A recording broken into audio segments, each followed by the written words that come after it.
What is up, YouTube? Bigace is back to rant about One Piece cards. Lock in. I'm going to talk about what's on my mind. This is unscripted. So today I was thinking, the EBO 3 and OP15 cards are actually revealed by Bandai on Twitter in the last few days, and we saw that there was actually no anniversary SPs in OP15 announced yet. There could still be some announced. They could still be in the set, but as of right now, there is no anniversary SPs in OP15. What does that mean? It could mean that OP11 through OP14 are going to be the only 4 sets that get anniversary SPs. We're going to get one anniversary SP for each of the 4 emperors. We got Luffy first, we got Blackbeard second, we got Shanks third, and we got Buggy fourth. What does that mean? That could mean that those sets suddenly become absolutely S tier freaking sets because they have that top chase card, which is a rarity above manga cards. Mangas are already unbelievably hard to pull. They are a crazy chase card. They are people's grail. People pay thousands of dollars for them. Anniversary SPs are a rarity above manga cards, and they could be in only 4 sets. Bandai's done this before. Otisigi card, the only ever signature card, only at OP05. The Goldie Roger, the only ever gold manga card, OP09. This could be OP11, 12, 13, and 14 are the only 4 sets that Bandai ever does with anniversary SPs, or maybe no sets for quite a while. That would make sets that are currently viewed as a bit weak, like OP12, which does have an anniversary SP, suddenly become very strong in my opinion. So there could be something there. Once this dip passes, once the market becomes hot again, OP12 could be viewed as way better than people view it right now. Like right now, people view OP12 as one of the worst sets right now. If you look at the pricing, it's right there at the bottom. Price is the same as Royal Blood, which is, definitely not as strong as OP12 with an anniversary SP, gold and silver, Blackbeard Teach, Bonnie manga. Bonnie could be joining the Straw Hat Pirates. She could be one of the next pirates to join Luffy's crew, making her part of Luffy's crew, instantly re-rating her from sort of a B tier, A tier character to potentially an S tier character with only 1 manga coming in OP12. Now that could really make it a spicy set, and you're never going to do bad buying the cheapest set in TCG if you believe in long-term success, because the downward risk for you is much lower. So for those of you who like collecting sealed product, who are risk adverse, OP12 might be the move for you because it is so cheap, so it doesn't have a problem. It doesn't have as far down to dump if we do go through a bear market, investing in something like OP13 or investing in something like EBO 3, which has been expensive, because OP12 could be one of only 4 sets to ever have anniversary SPs. So I just wanted to talk about that, but I think we should move on to the next thing. A little bit of Diet Coke first, Gotta keep the voice fresh, boys. The next topic I really wanted to cover, guys, was just the overall health of the market and sort of where we're at with TCGs. There's so much fear and doubt and uncertainty in the market all of a sudden in the last 2 weeks that has come into the One Piece trading card market, and I really think it's a bit of an overreaction. People are freaking out over nothing. We're currently in a stage in the market with TCGs where they are more widely accepted than ever before. If you were investing in TCGs like Pokemon or One Piece many years ago, most people told you it was too risky. Most people laughed at you. They told you shouldn't do that. They told you, just put your money in the S&P 500. Put your money in real estate. Put your money into a safe investment. Invest into the big tech. Invest into Netflix, Nvidia, Facebook, like Meta, all these various companies that are viewed as super safe, super established. But honestly, I view those as boomer investments. I view those as the investments of the previous generation that they are comfortable with, that they like. The new generation, the generation is becoming the dominant purchasing power in the economy right now, where most of the money is flowing to. Those people, they do not want to buy traditional boomer investments. They are way more open to non-traditional investments, such as investing into trading card games. And we have the track record to show it. The data has showed that over the past 30 years, over the past 5 years, over the past 3 years, whatever period you look at, trading cards have been one of the top performing investments. I know it sounds super weird that you were investing your money in cardboard. Like we're grown adults with serious actual jobs. I work as an engineer. It's a real job. I'm not a stupid guy, and yet I do understand that investing into shiny cardboard, sorry guys, is a legitimate investment strategy. And it's no longer like really as risky as it was. We've seen over the past whatever year period that year-over-year performance for trading cards can be exceptional. Like if you look at the One Piece performance since its inception, it's close to 100% year-over-year performance, even at 4 years old, this trading card game. That's unbelievable. That's outperforming gold, outperforming silver, outperforming the S&P 500 on every single time frame since the One Piece trading card has existed. We've never seen something like this before, where in our age, where those of you who are my generation have had the opportunity to invest into a brand new trading card IP. The Pokemon IP is already so old. You're buying other people's bags. You're buying cards. You're buying people's stuff that's been around for 30 years. You are definitely not getting in near the bottom. You are definitely not going to be one of the first. You are not going to see that massive freaking upside, the people who invested their money and held Pokemon for the past 5, 10, 20, 30 years. One Piece could be that. The anime and the IP is just as much of a behemoth as Pokemon. There is just as many worldwide fans, maybe not quite as many, but the potential is there with the new live action, the new anime, the new spin-offs. The potential is there where One Piece as an IP could reach the same number of global fans as Pokemon. And you are getting in potentially at the very bottom of investing in this TCG, right? The TCG is only 3.5 or 4 years old. That is a baby, if you believe it's going to go for 10, 20, or 30 years, similar to Pokemon. And I don't think it won't. I think it absolutely could. I can think of very few things that Bandai could do following the current track record, showing what they're doing, that would truly kill the One Piece TCG and make it die and go to zero. Yes, there will be bear markets. There will be weak sets. There will be retracements. There will be drama. That's inevitable, but it's healthy. It's healthy in a market to have bear markets. You need retracements. You need people to lose their shit when they over leverage up and they invest way more than they can afford to lose. Those people are going to get rinsed. They're going to get cooked. But not everybody. Those who invest in the long term, who buy what they can afford, they sit on it. They see long-term games. They play long-term games. Those people are going to see success, and those people could be getting into the One Piece trading card game really at its infancy. Whether you got in at year 1, 2, or 3, if you think it's going to go for 20 years and the One Piece TCG is going to be around in the 2040s, in the 2050s, it really will not matter. People who invest in a Pokemon right now are up massive, whether they bought in 1999, 2000, 2001, 2002, it really didn't matter. Every investment that was purchased back then is up thousands of percent. Typically, year over year, outperforming every single traditional investment, whether it's real estate, the S&P 500, or even picking a basket of the top performing tech stocks. It's very likely that if you invested in just, a simple basket of sealed product of any top TCG like Pokemon, you massively outperformed it, whether it was Magic or Pokemon, or now I think One Piece is going to be the best performer. I am very firmly believing One Piece will be the best performing TCG over the next 10 years. Winners keep winning. One Piece has been the best performing TCG since its inception. Since its inception, One Piece has outperformed Magic, Pokemon, Yu-Gi-Oh!, you name it. It's outperformed Lorcana. It's outperformed every other trading card game on every single time horizon because it is brand new. The market cap is so small that as money flows into it, because it is so small, it has such a massively larger impact. When you look at the market cap of this, and you really analyze it as a market, as a financial market, how I'm sort of talking about it right now, Pokemon cards, there's something like 40 to 50,000 individual Pokemon cards, all of which have massive, ridiculous supplies, tens of thousands, sometimes hundreds of thousands of copies of some of these individual Pokemon cards. So the market cap, if you multiply the value of all those cards by the price of all the cards that's out in the market, is absolutely ridiculous. So for Pokemon to double up in price as an entire market, where rising tide lifts all boats, and every single sealed Pokemon product doubles in price, you need a gigantic, an absurd, not just millions, I'm talking billions with a B of dollars to flow into Pokemon for that price to double. One Piece is like a baby bitch, like a drop in the ocean compared to Pokemon in terms of market cap size. There's about 6,000 individual cards. The market supply of those cards is sometimes 1/10, sometimes 1/100th compared to similar Pokemon Grail cards. Manga cards, I estimate most manga cards, there's about 5,000 total copies of those manga cards in the entire world. 5,000 copies of the OPO1 Shanks in the entire world. 5,000 copies of the OPO5 Gear 5 Luffy Grail card in the entire world. That is an abysmally small supply compared to top Grail Pokemon cards, where there are typically tens of thousands. I think there's 40,000 graded Umbreon cards. And yet that still commands a top value. The market caps of these two things are it's not comparable.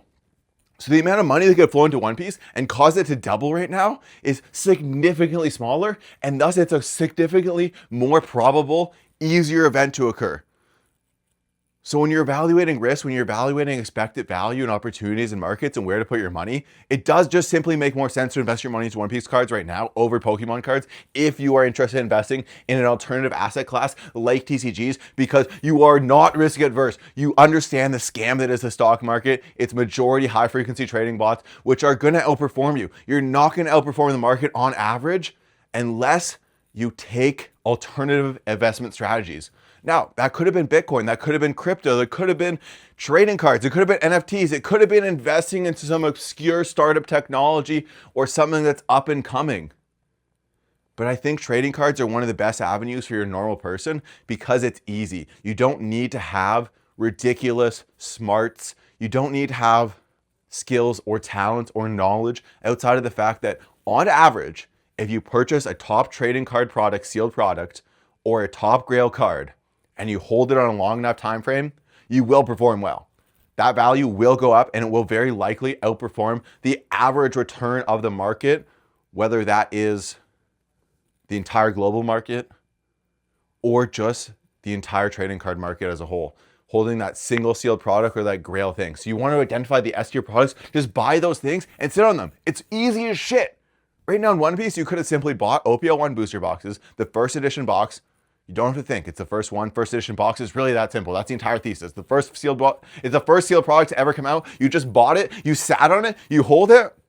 You've outperformed almost every other investor. People who tell themselves they are professional investors, they go to investment banking school, they train, they research all day long. You bought a single blue bottom box of shiny cardboard for $150 3 years ago, and it's now worth $10,000.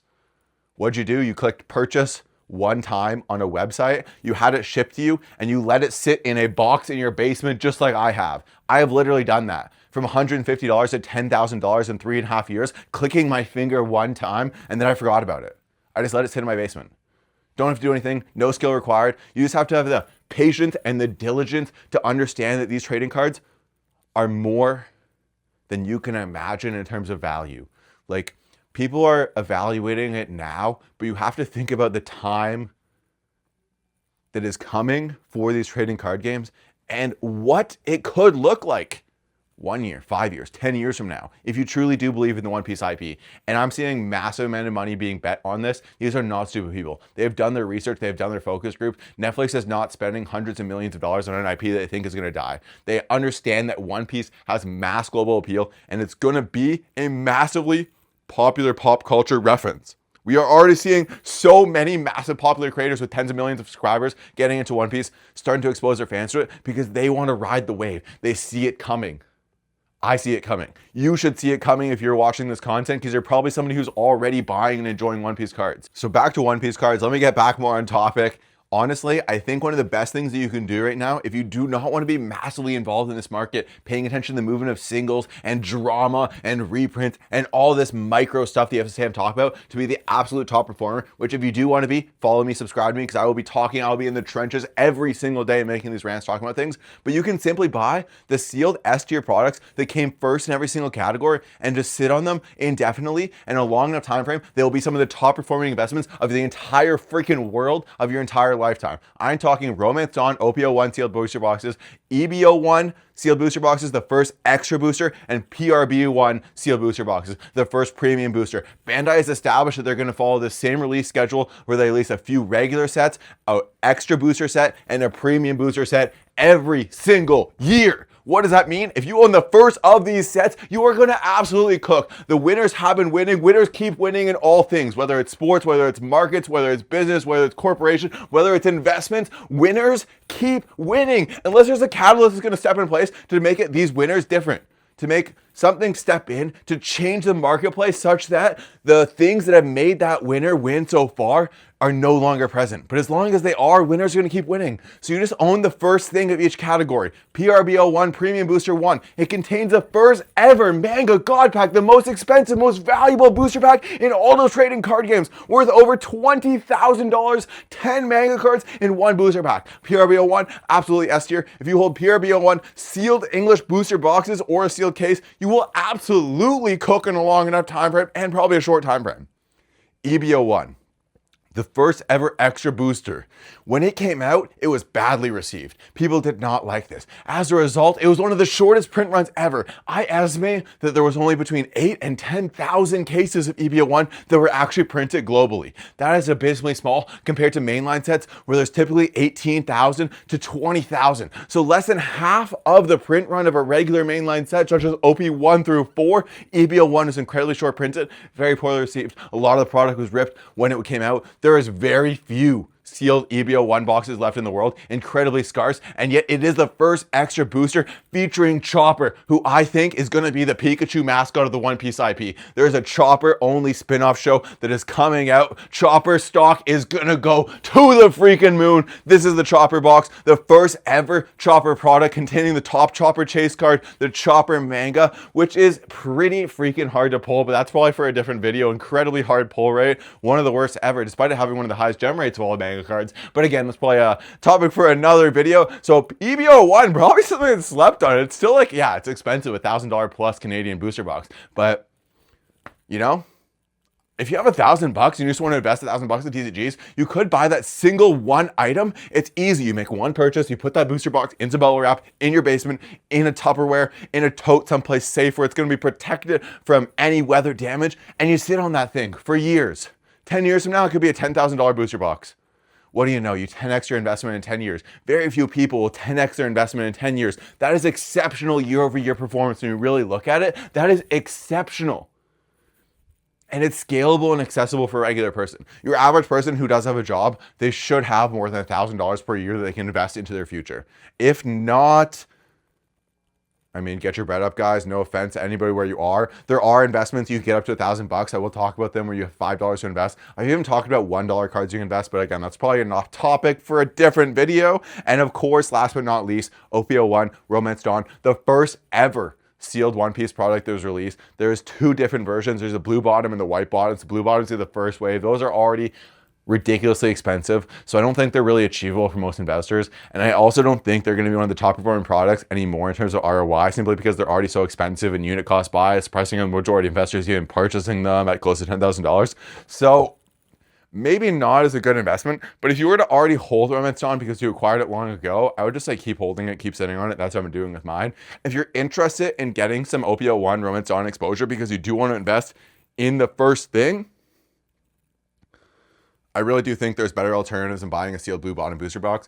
A white bottom booster box could be a great opportunity if you can pick one up right now today for about like $2,500 Canadian. That'd be like a reasonable price. Yeah, it's expensive, but it's not like unsacramentally expensive. It's a bit of a dip. Maybe there's somebody out there who'll sell you their box right now because I think a bear market's coming for One Piece, which it might, but like you're playing long-term games. You don't give a shit if the market dips for 1 or 2 months because you're the kind of person who's buying this thing for like the next 1 or 2 decades. You understand that this box could legitimately be $50,000 to $100,000 if you wait 10 years. Like whether you buy it at $2,500, you buy it at $2,200, it's honestly irrelevant. That $300 gain when you're looking to make $50,000 from this investment is irrelevant. People are always thinking like, oh my God, what if I don't buy the Pico bottom? Like you will never buy the Pico bottom.